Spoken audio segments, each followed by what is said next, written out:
Altesse, chers amis, après la gourmandise et la courtoisie, nous avons la chance de parler ensemble, de réfléchir sur la chance, et la chance de le faire avec Johanna Petit, qui travaille au casino. Et en fait, quand on a demandé au casino qui pour parler de la chance, c'était unanime. Johanna Petit qui était croupière. Croupière, c'est le métier de base, quoi, enfin le cœur du métier. Mais aujourd'hui, Johanna est ce qu'on appelle pit boss. Pit boss, ça veut dire que, peut-être tu nous le repréciseras, Johanna, elle supervise une salle entière avec plusieurs tables de jeu et pas mal de croupiers. Elle intervient quand il y a des problèmes, etc. On y reviendra tout à l'heure. Et puis Camille Riquier, alors presque tout le monde ici connaît Camille Riquier, on ne le présente pas. C'est un peu le Buster Keaton de la philosophie. Mais non, mais je dis ça, en réalité, c'est un philosophe très important. Et d'ailleurs, peut-être qu'il y a parmi vous des gens qui passent un peu par hasard, qui ne se rendent pas compte qu'en réalité, dans ces rencontres philosophiques de Monaco, la barre est mise très haut. Comme dit mon ami Fabrice Lucchini, c'est du haut de gamme. Alors, Camille Riquier est professeur et doyen de la faculté de philo de l'Institut catholique de Paris. Il est lauréat de l'Académie française pour l'archéologie de Bergson, qui a aussi reçu le prix La Bruyère. Et donc, il cultive comme ça cet air un peu Buster Keaton. C'est un très grand philosophe. Alors, la chance, c'est un thème très vaste. On va se limiter, on va essayer de se limiter à un champ particulier de la chance, qui est celui du casino, puisque c'est une très bonne idée de ces rencontres, c'est de confronter la théorie et la pratique. Et justement, au point de vue... Alors d'abord, je voudrais dire une chose. Vous avez là, on attendait la fin pour poser des questions. Si jamais il y a des questions qui vous viennent au cours de la séance, qui va être très rapide, hein, comme une fois, une demi-heure, mais n'hésitez pas à lever la main, etc. Voilà. Ma première question, qui est pour tous les deux, c'est une question de mots, parce que je trouve ça fascinant, c'est... qu'est-ce qu'on dit exactement? Faites vos jeux, les jeux sont faits et rien ne va plus. Alors, rien ne va plus. Johanna, est-ce que vous savez d'où ça vient? Et voilà, c'est assez terrible, quoi. Ce rien ne va plus, c'est dramatique. On a l'impression que tout est fichu, en fait. C'est un terme assez négatif, je vous l'accorde. C'est un ancien croupier italien au XVIIe siècle qui a inventé cette annonce afin de pouvoir stopper les mises des clients qui étaient trop gourmands ou plutôt gloutons, justement, des jeux, pour revenir à ce qu'a dit monsieur Ravin. Et donc, il a inventé cette annonce qui a été « Rien ne va plus », qui a été du coup démocratisée au XXe siècle. Et tous les employés de jeu, après lui, ont dit « Les jeux sont faits, rien ne va plus », afin de limiter les mises et d'arrêter les mises à table de roulette. Et alors, c'est vrai, vous arrêtez vraiment? J'ai cru voir que quelquefois, il y en a qui continuent d'essayer de mettre un peu... Comment on fait ça? On répète, rien ne va plus. Oui. On peut aller jusqu'à retirer la mise du client. Mais la plupart du temps, juste on répète et on fait un geste de la main et ça s'arrête. Camille Riquier, ça vous inspire une réflexion sur rien ne va plus? Oui, de ne pas y mettre les pieds, au risque de ne pas pouvoir sortir. Merci pour la présentation. On a compris pourquoi j'étais invité tout spécialement à parler de ce sujet. Buster Keaton, c'est une promotion pour moi. C'est la première fois que je l'entends, parce que normalement c'est Pierre Richard. Et là, je sens quand même que je gagne en grade. Donc merci pour ceci. La seconde chose, c'est que je ne suis pas un spécialiste de la chance, et que dans les distributions des rôles, vous avez compris que la théorie et la pratique n'est pas cela qu'on croit. La théorie, c'est madame, la pratique, c'est moi. Parce que je suis réputé être malchanceux. Donc voilà, je vais faire ce que je peux pour théoriser la chose. Ça, on va y venir. Est-ce qu'il y a des chanceux et des malchanceux? On va voir. Qu'à, voilà, se verbaliser. Et donc, je vais faire cette psychanalyse en direct devant vous. Donc la question, c'est... Rien ne va plus. Oui, voilà, ça va. C'est bon, rien ne va plus, donc vous n'y allez pas. Ce qui n'est pas très bon pour la Société des bains de mer, qui possède cet hôtel, par exemple, mais aussi les casinos. Et on verra que ce n'est pas si idiot que ça d'aller au casino. On va en parler. Mais puisqu'on parle le sujet, c'est la chance, et que la chance a quelque chose d'irrationnel, etc., je voudrais vous demander à l'un et à l'autre, vous répondez dans le sens que vous voulez, est-ce que, en fait, vous, personnellement, vous croyez à la chance? Je crois au hasard. Et la chance, c'est ce qu'on en fait. Donc, fatalement, je crois en la chance, mais plus au hasard. D'accord.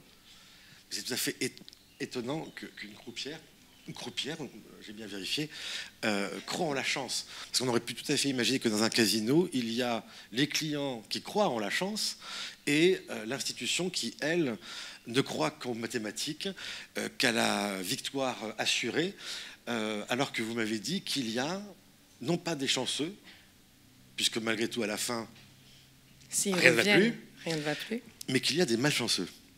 Alors qu'on n'appelle pas des pierrichards, mais des chats noirs. Voilà, donc deuxième raison pour laquelle je n'irai jamais dans un casino, parce que j'ai des chances d'être un chat noir. Vous me demandez si je crois en la chance? Oui. Je pense que tout le monde y croit à un certain moment, à de certaines occasions. C'est ça qui est tout à fait étonnant. Alors après, on pourra développer le terme de la notion elle-même, mais dans ce monde moderne qui est le nôtre, où les lois gouvernent, régissent le monde, nous pensons que tout est déterminé. Nous avons désormais une technique qui nous assure tout de même l'efficacité de notre action sur le monde. Et c'est tout à fait étonnant, c'est qu'à ce moment-là, nous croyons supérieurs, modernes. Mais quand les choses se déstabilisent, il y a le magicien en nous qui naît là et qui sommeille, et qui est tout près de se réveiller. En fait, quand rien ne va plus, quand le monde ne va plus, ce fond de croyances magiques, parce que la chance, c'est ce résidu, en quelque sorte, magique, de croyances magiques, que nous croyons révolu, qui va se réveiller à un certain moment, quand justement le monde ne nous est plus favorable. Et donc, nous sommes tous, si je puis dire, prédisposés à un certain moment à croire en la chance. J'aime beaucoup cette interprétation de rien ne va plus. C'est quand rien ne va plus qu'on croit en la chance. Encore une chance. C'est la dernière chance qui nous est offerte d'être sauvés. Oui. Mais alors, Johanna, vous dites il n'y a pas de chanceux. C'est ce que vous faisiez dire Camille à l'instant. Il n'y a pas de chanceux, il y a que des malchanceux. C'est terrible. Non, il y a des chanceux. Du casino. Il y a des chanceux, mais il ne faut pas oublier que il faut savoir la saisir, sa chance. Donc on tente sa chance au casino, on va poser sa pièce. Du moment où on a gagné, il faut la saisir, cette chance, et encaisser ses gains peut-être. Mais ça pose pas de problème. C'est ce qui pose le plus de problèmes, et heureusement pour nous. Ah oui, c'est aussi, parce qu'on continue. Oui. C'est parce qu'on continue. Donc il faut juste savoir la saisir. Donc il faut d'abord la tenter. Je vous invite à venir tenter votre chance au Casino Monte Carlo. Nous vendons du rêve, monsieur.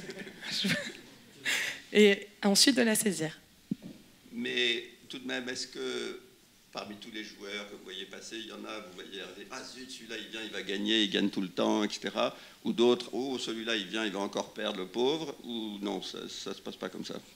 Ça arrive. Il y a des clients qui on a l'habitude de voir perdre, d'autres de voir gagner, mais du moment qu'ils reviennent, il y a le hasard.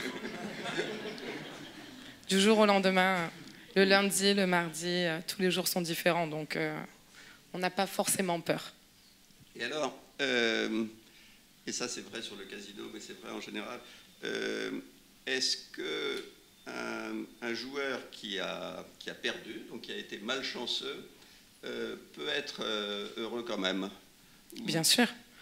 C'est le maître mot quand on fait des formations de jeu aux employés, les premières écoles, on leur apprend qu'on vend du rêve. Vraiment. Oui, d'accord, mais de là à lui dire mais non, c'est pas grave, mon vieux. Alors, on ne va pas dire c'est pas grave, mais on va faire en sorte que le client passe un bon moment. Et que ce soit au niveau à table, au niveau de notre technique, au niveau de notre sourire. C'est un bon moment à perdre 500 000 €. Bien sûr. Oui. Je pourrais vous présenter des clients qui passent de très bons moments, même en perdant de l'argent au casino. Alors, si on élargit ça, Camille Riquier, est-ce qu'il y a une corrélation entre la chance et le bonheur, la malchance et vous qui êtes un malchanceux congénital? Non, attendez. Oui. C'est ce que disent les gens de moi, parce que je ne suis pas sûr d'ailleurs de me saisir ou de me comprendre comme étant chanceux. Ou malchanceux. Mais justement, ça a été dit. Alors d'abord, c'est très bien de partir du casino, puisque le terme de chance vient du latin cadentia, de cadere, tomber, et qui est extrêmement lié aux dés. C'est quand les dés tombent, évidemment, qui peut tomber de façon favorable ou défavorable. Ou même le verbe choir, qui a donné chance. Donc c'est à chaque fois tomber. Lorsqu'une action que nous avons accomplie, si je puis dire, tombe dans le monde, il ne dépend plus de nous si elle aura l'effet désiré. Et donc, c'est un terme neutre, en fait. Il n'y a pas de chance et de malchance. Il y a une fortuna ou une chance qui est à saisir ou pas pour qu'elle devienne bonne ou mauvaise. Donc ça, c'était très bien dit, je pense que c'est ça. Donc, il y en a qui ont de la chance, mais en fait, il faut savoir la saisir. Et c'est assez remarquable, d'ailleurs, que on souhaiterait toujours avoir une dernière chance pour pouvoir se récupérer. Et ça, j'imagine, au casino, plus encore. Et je rajouterai juste une chose, parce que j'ai plusieurs vices, mais pas celui-ci. Et je pense que ce vice-là éliminerait tous les autres que j'ai, parce que j'aurais plus d'argent pour pouvoir les satisfaire. Mais pendant le confinement, c'est ce que j'ai appris, vous savez, le Covid était un des dangers, mais l'autre danger, c'était nous-mêmes. Le monstre était dans le placard. Nous. Et tous nos vices se sont, si je puis dire, épanouis. Et j'ai appris que les grands joueurs de casino, les grands joueurs se sont mis à jouer frénétiquement au poker en ligne pour se ruiner littéralement, puisqu'ils avaient que ça à faire du matin au soir. Et donc là, la chance n'était plus de mise. Pourquoi? Ah voilà. En ligne aussi, il y a de la chance. C'est vrai. Bien évidemment. Et alors, Johanna, justement, les grands joueurs de casino, comme dit Camille, on nous dit qu'en fait, pour eux, jouer, c'est affronter le destin, vérifier que leur bonne étoile est là. C'est ça la motivation? C'est surtout se confronter aux probabilités. Mm-hmm. Parce que les jeux sont basés sur des mathématiques, sur des probabilités. C'est comme ça qu'ils ont été créés. Au XVIIe siècle, d'ailleurs, par Blaise Pascal, qui a créé la roulette. Et les joueurs ont envie de se confronter aux probabilités. Vous avez remarqué que Croupière du casino fait référence à Blaise Pascal, etc. Quand je vous dis que c'est haut de gamme, c'est haut de gamme. J'ai un petit peu révisé avant de venir, je vous l'avoue. Et donc, pardon, on en était, oui... Est-ce qu'ils viennent se confronter à leur chance? Et vous dites non, ils se confrontent pas à la chance, au hasard, en fait, aux règles de probabilité, etc. Oui. Mais alors, du coup, s'ils ont cette... démarche très rationnelle, parce que les probabilités, c'est des maths, etc., ils doivent vous battre de plus en plus. Non, parce qu'il y a toujours cette part de chance qui existe. Et ils essayent de la conjurer comme ils peuvent en rentrant dans nos casinos. Et heureusement qu'il y a cette part qui existe et qu'il n'y a pas que des probabilités, parce que sinon, au jour d'aujourd'hui, avec tout ce qu'on peut apprendre sur Internet, sur les jeux, sur les probabilités des jeux, ben, on serait ruiné. Donc heureusement que la chance y joue beaucoup. Donc ils viennent, oui, conjurer un peu, se montrer plus fort que les probabilités et dire non, on peut y arriver. On sait que la probabilité c'est celle-ci, mais je peux faire mieux. Il y avait d'ailleurs cette publicité. Je trouve que c'est un des slogans les plus efficaces qui ait jamais été inventé. 100% des gagnants ont tenté leur chance. Et c'est vrai, Camille, si tu vas pas au casino, tu n'as aucune chance d'avoir de la malchance. D'avoir de la malchance. Mais ni d'avoir de la chance. C'est quand même ça. D'une certaine manière, c'est effectivement un peu le pari de Pascal, non?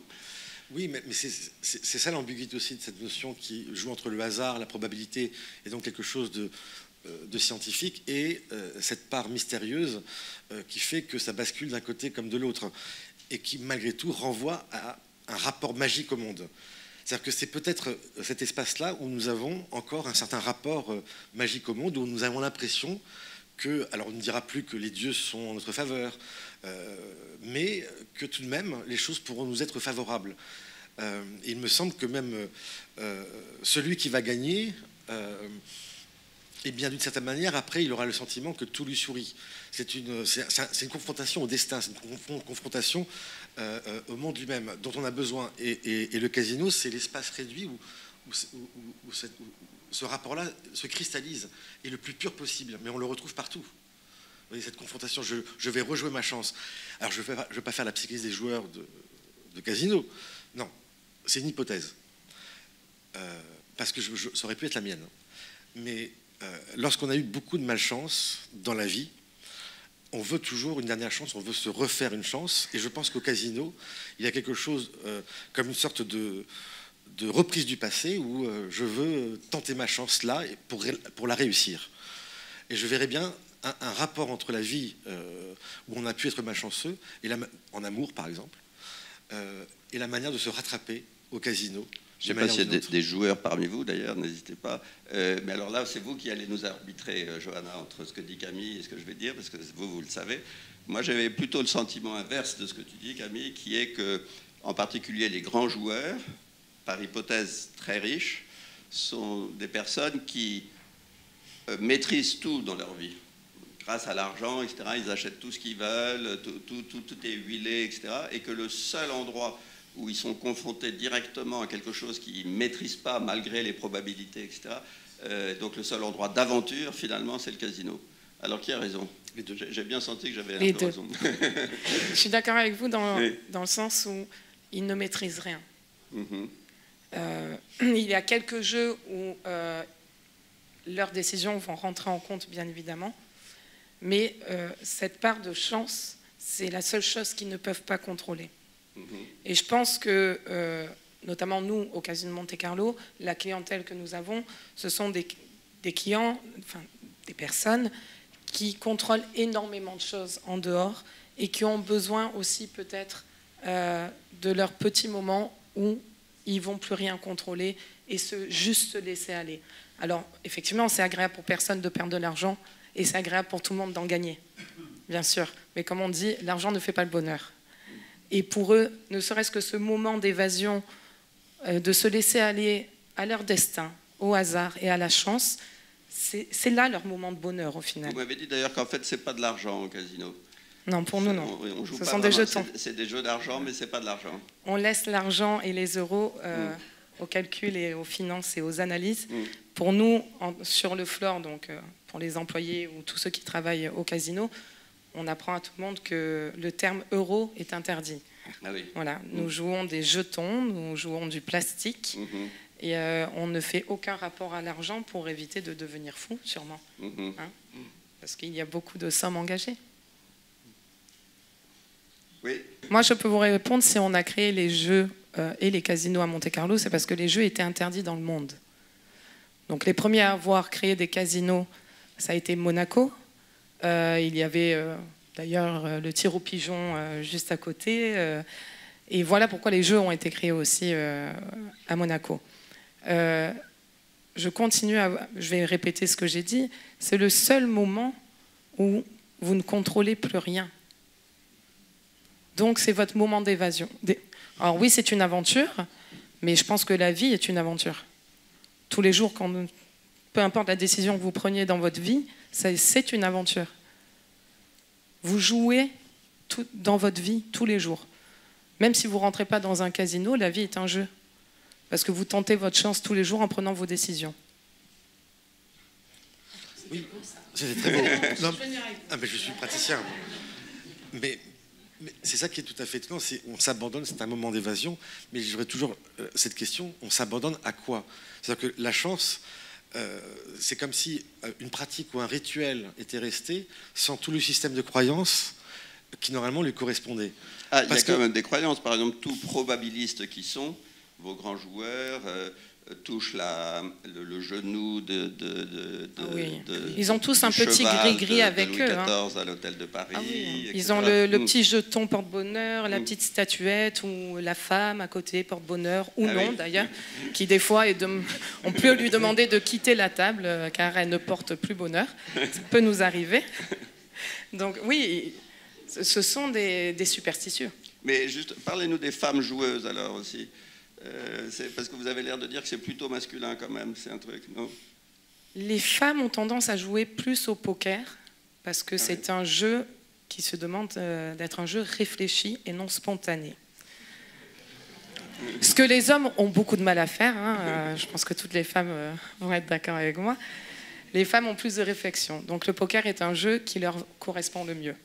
Pour les autres jeux, il faut avoir un peu plus d'engouement et il faut se lancer sans trop réfléchir. Donc voilà pourquoi il y a plus d'hommes dans les salons de jeu, mais vous y retrouvez quand même quelques femmes. Mais Camille, moi je suis assez convaincu par la vente de Johanna sur l'aventure, etc. Donc toi, à titre personnel, te sentant chat noir, etc., tu ne peux pas jouer, mais en tant que philosophiquement, est-ce qu'au fond, c'est pas plus raisonnable de tenter sa chance pour pouvoir la saisir que de ne pas le faire? Non, mais je la tente à chaque fois. Mais ce qui est aussi intéressant comme question, c'est de savoir est-ce que le malchanceux se sait malchanceux? Parce que c'est notre question. On me dit malchanceux. On dit à Pierre Richard qu'il est malchanceux. Le sait-il? Non. Et j'avoue que je ne me crois pas malchanceux. Alors qu'il m'arrive systématiquement tout de même beaucoup de mes aventures. C'est que j'ai malgré tout un fond incurable d'optimisme. Comme si je devais le déployer, j'étais favorisé des dieux. C'est-à-dire que cette fois-ci, ça n'était pas bon, je n'ai pas eu encore ma chance pour éventuellement développer mes talents. Le monde m'en a empêché. Et j'attends un sens de la saisir. Et le plus souvent, cette chance m'a été confisquée, mais pour une suivante. Et j'ai l'impression tout de même que, au bout du compte, bon an, mal an, eh ben, je me retrouve ici. C'est pas si mal, moi je dis. Exactement. Alors tu disais, certains se savent ou ne se savent pas malchanceux. La chance, c'est aussi simplement de savoir voir qu'on en a, quoi. Reconnaître qu'on en a.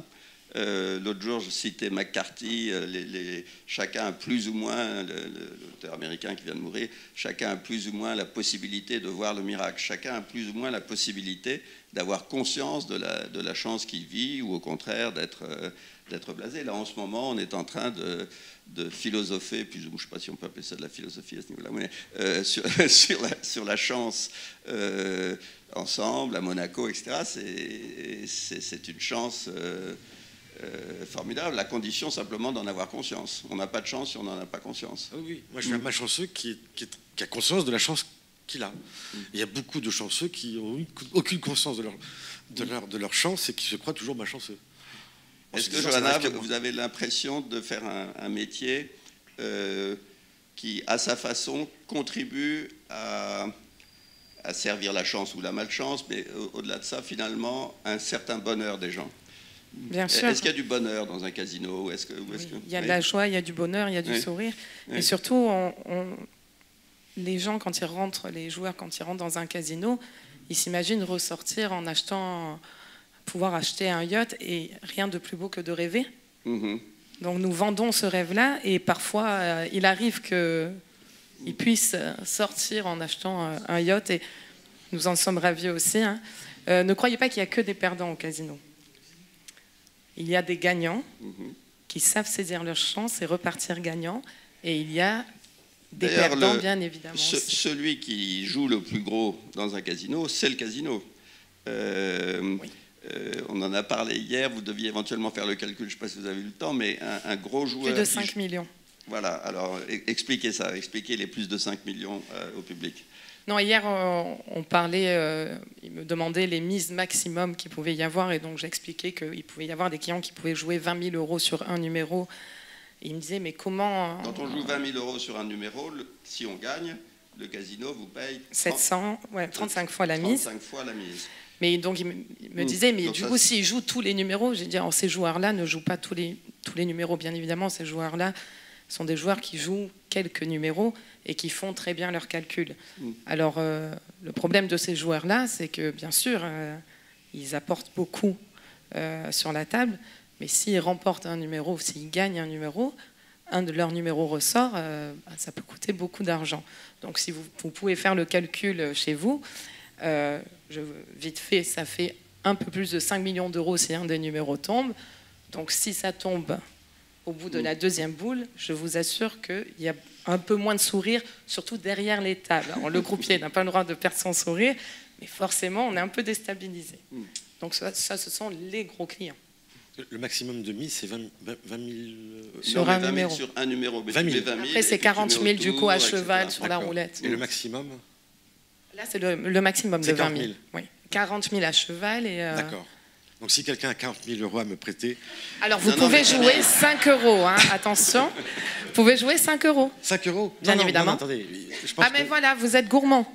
Ben non, je pense que si j'ai de la chance, c'est qu'une seule fois. Alors si vous voulez tenter votre chance, vous pouvez la tenter avec 5 euros et repartir gagnant. Et avec le sourire et le bonheur. L'autre question, parce qu'encore une fois, moi aussi, je suis très intrigué en fait, de savoir qui je suis. Il y a aussi un plaisir de la perte, pas simplement du gain. C'est-à-dire que, il me semble que dans les mémoires de Casanova, puisque c'est aussi l'inventeur de la loterie, il y avait aussi ce sentiment de plaisir à perdre, à gaspiller, à s'abandonner. Parfois d'ailleurs, comme il le disait, quand l'argent a été gagné très facilement, il se perd aussi facilement.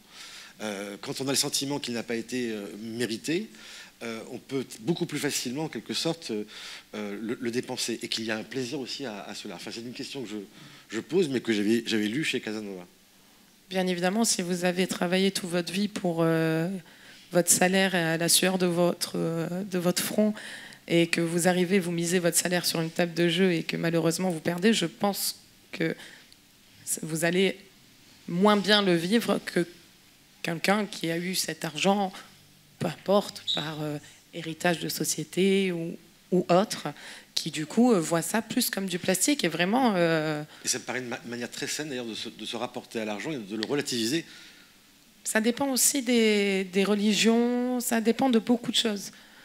Il y a des joueurs qui savent que dans leur religion, ils n'ont pas forcément le droit de gaspiller de l'argent, qui adorent jouer dans les salles de jeu et qui, pour conjurer le fait de venir jouer aux tables de jeu, vont distribuer énormément d'argent autour en pourboire à toutes les personnes qui vont croiser pour conjurer peut-être le sort. Vous voyez, donc c'est là.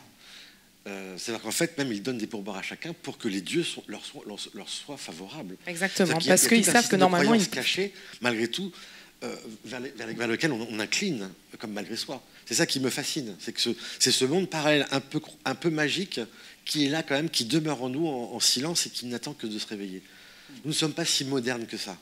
Oui, alors il y a un aspect très moderne en revanche, qui est la physique quantique, qui nous a appris que la réalité à l'échelle la plus petite est, je ne sais pas quelle est, on dit probabilistique, enfin, est une question de probabilité. Les choses, la réalité à l'échelle quantique n'est pas née ou n'est pas, elle est peut-être. L'histoire du chat, là, qui est peut-être vivant ou peut-être mort, etc. Et ça, je trouve assez beau, si on est joueur de casino, de se dire que, en fait, on met en œuvre la vérité scientifique du monde, qui est celle de la probabilité, du peut-être, et non pas du truc sûr et certain, etc. Je ne sais pas si les joueurs du casino vous parlent de physique quantique. Non, ils n'ont pas l'habitude de parler de physique quantique, malheureusement. Alors, bon, on est resté dans le champ du casino en parlant de la chance, alors qu'il est beaucoup plus large. Je ne sais pas s'il y a des questions, mais je voudrais susciter une remarque de la part de Laurence Delamarre, qui va venir, ça fera la transition après, de la maison Chanel, qui va venir nous parler après, et qui a quelque chose d'assez joli à nous dire sur la chance. Tenez, Laurence. Oui, non, je savais que le débat qui précédait était sur la chance, et ça m'a tout de suite fait penser à une phrase que Cocteau, vous pouvez découvrir l'exposition Saint-Sospire d'ailleurs au musée. Cocteau disait à Gabrielle Chanel: j'ai pas besoin de te souhaiter bonne chance parce que tu es la chance. Et cette phrase, on ne la connaissait pas, la maison Chanel ne la connaissait pas, et on l'a découverte sur je crois une dédicace, une lettre, et la maison Chanel a créé le parfum Chance avant de connaître cette superbe phrase que Cocteau adressait à Chanel sur « Tu es la chance ».